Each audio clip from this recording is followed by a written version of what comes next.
All right, we're gonna give Bucky a chance to get ready back there. He's just running around.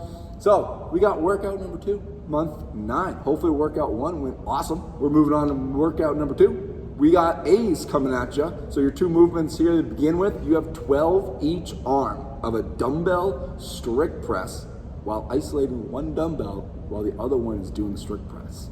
Yeah, it's gonna be really cool.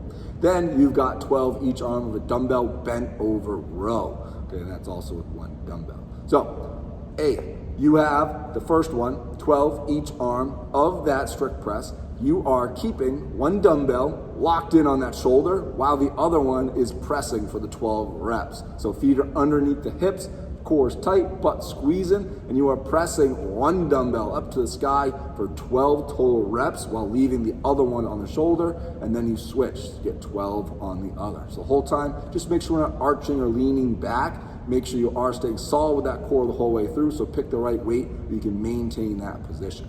Once you get 12 each arm there, you're moving on to 12 each arm of a dumbbell bent over row. So you're only using one dumbbell for this. This is in our staggered stance where you can, if you have that dumbbell in your left hand, or Bucky has it in his right hand. Man, that mirror view. He's got it in the right hand right now, so that means his right foot is back. So whichever hand has the dumbbell, that same foot is back. He's leaning forward, using his other arm to rest on his thigh of his opposite leg. His core's still tight, even though he's leaning on that leg, and he's gonna row that dumbbell up towards his chest, keeping that elbow tight to his side, and it'll go right back down. Just make sure we're not dropping that dumbbell fast. Control it back down each time, and again, it is 12 on one side, then 12 on the other. Increase each set as able. Once you finish the A's, moving on to the B's.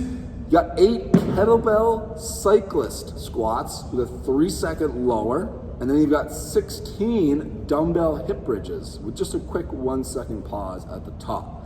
So our first movement here, that 8 kettlebell cyclist squats with our 3-second lower, you are using a plate to elevate those feet on up. So our stance is gonna be a little bit closer than normal, but we want our toes still in contact with the ground, heels up on that plate so it's also in contact, nice and firm. He's got that goblet squat position with the kettlebell, and now all we're doing is just like a slow air squat down. We want to keep a tall chest, make sure our hips get below those knees. So he's taking his time counting to 3 and then coming right back up. So a nice deep breath in at the top, take 3 seconds to get down, and then breathe on out coming up. Biggest thing with this one is just making sure our knees aren't going too far forward, while we are just kind of controlling it down like you would for an air squat. If you don't want to do a cyclist squat, you could just do a regular goblet squat, so not using that plate whatsoever. Do the same thing, holding that goblet position, take 3 seconds to go down, and then come right back up. So you're getting 8 of those with that 3-second lower. Then you got 16 dumbbell hip bridges with that quick 1-second pause at the top.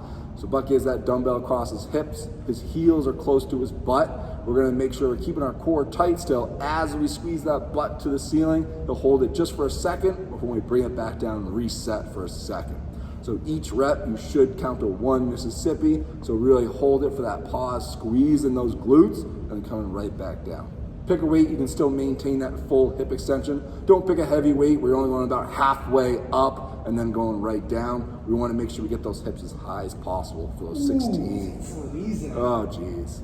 So once you get through the B's, we're moving on to C again. We got that conditioning piece coming at you. We've got an AMRAP 15, 20 renegade rows, 20 Russian kettlebell swings, and 20 alternating push presses. All right, so we're looking to get through, hopefully give or take, or at least I would say 3 rounds. You're probably even gonna get into 5 if we're moving fast.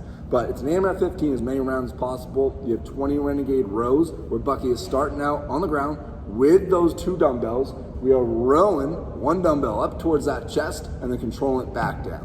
Other dumbbell come to the chest, back down, and notice how he has wide stance with his feet, so that way his hips aren't moving, they're nice controlled the whole way through. So that is 10 each arm, 20 total reps.